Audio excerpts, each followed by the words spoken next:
What it is, your man and I, back for another episode of the 90s with an I. Smacking you upside your head so that you can remember. Sometimes it just take a little concussion for you to, recollect. Today we're talking about one of my favorite subjects. We talked about it before, we're gonna talk about it again. Most underrated movies of the 90s. The movies that they ain't made it to the top stature. If you name top 5, you might forget about these ones, okay? First up, original Gangstas. Now this was kind of like a comedy to me. Like I just never believed Braxton was like this hard gangster. I think this came out before the Jamie Foxx show, but it's like the way he looked. It was something about that movie that I was like, man, I just don't believe that character. Then when the Jamie Foxx show came out, I was like, there it go, because he played Braxton way better. This was during a time when the 70s kind of like made a comeback. Snoop came out and he had the big afro and bell bottoms and stuff like that. So all of the stars from the 70s movies, which at the time I was young, I didn't really know who they was. So it kind of was like my introduction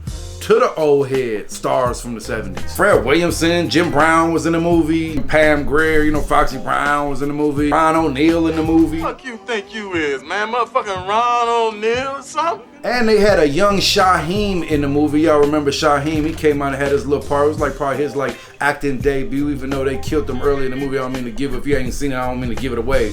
You know what I'm saying? They killed him early. I used to watch Drew Down. Like, what is Drew Down doing? He had all the action scenes. Like, every time he get into a fight, he flying over a car or flying through the barbershop or something like that. Drew Down was like one of the hardest gangsters in any movie that's ever been. Look at your motherfucking self, man. You didn't fuck up.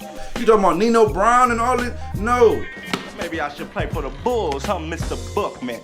Maybe you should try for the Toilets. Well, Original Gangstas was a good movie. It was set in Gary, Indiana. So once again, we felt like it was, closer to what we were seeing in our neighborhoods. And it was just about like gangs in Gary, Indiana. But I can guarantee you, I got family in Gary, Indiana. Them gangs weren't like that, no Gary, Indiana. I don't know what they was doing. Braxton was not the gang leader in Gary, Indiana, just so that y'all know. Next up, another classic, South Central. Now, if South Central came out like right past when Boys in the Hood came out, and had a real positive message, hood positive message. And I think, South Central kind of just piggybacked on what Boys in the Hood was doing, but at the same time, they really touched more into like gang culture. They really delved deep into like the prison and the gang culture that was going on in South Central. In some ways, Boys in the Hood was watered down in that sense.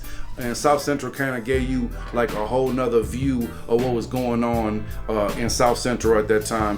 I never really understand like the first as soon as the movie come on, they in the bar, they got the shorty in the bar. What y'all got the baby in the bar for? They in a club with the little baby. Like, watch little Bobby Jr. Like, no wonder he's still in car stereos. Y'all had this man in a bebop club back when he was about 6 months years old. What's going on? Shorty really doing this thing. He in the club at about 6 months old. Reminded me of myself. So many lines in the movie. They got your son out there still in car stereo.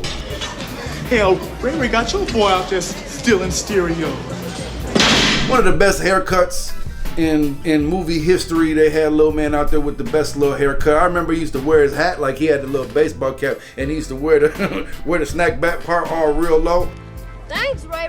Right, it was almost the 80s, but it just came into the 90s. So then by the time 91 came on, wasn't nobody doing that type of wearing their hats like that. A euro was $15. Straight like that. Straight like that, huh? Next one, now I don't want to say all of them is my favorites, but this is really one of my favorites. First Time Felon. This was the first time we really seen Omar Epps get out there into an acting role. Tretch from Naughty by Nature was in the movie. Very in-depth movie about growing up in Chicago, trying to fight what's going on, trying to fight drugs, trying to fight gangs. And then what happens when you don't fight the drugs and gangs? You're gonna see the other side. You're gonna see jail, somebody might tell.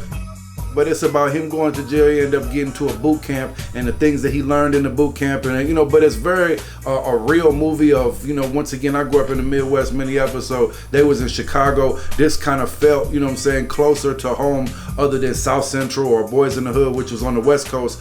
This was a Midwest movie, and it kind of showcased what we were seeing more in Minneapolis, the same as Chicago. So First Time Felon, crazy movie. If you ain't seen that First Time Felon, go check that one. But what's your favorite underrated movie that people be forgetting about all the time? Make sure you comment, subscribe, share. It's the 90s with an I.